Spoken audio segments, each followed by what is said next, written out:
จจะทำให้เราต้องไกลไม่ได้พบหน้าฉันและเธอก็รู้ดี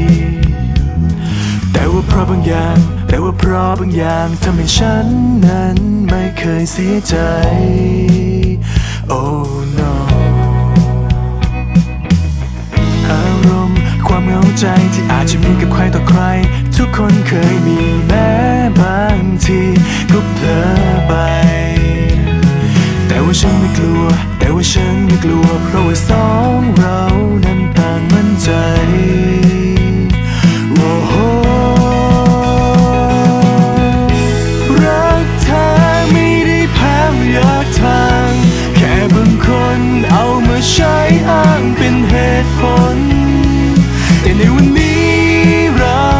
ทั้งสองคนไม่เคยจะใกล้ห่างกันจากใจในความฝัน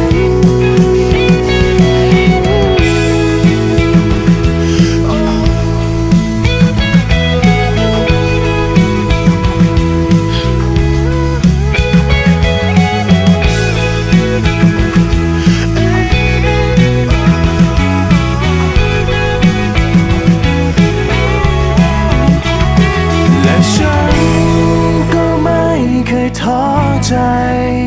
แม้ไม่รู้มันจะนานสักเท่าไรต่อจากนี้อยากให้เธอมั่นใจว่าฉันจะเป็นคนเดิมอยู่เสมอ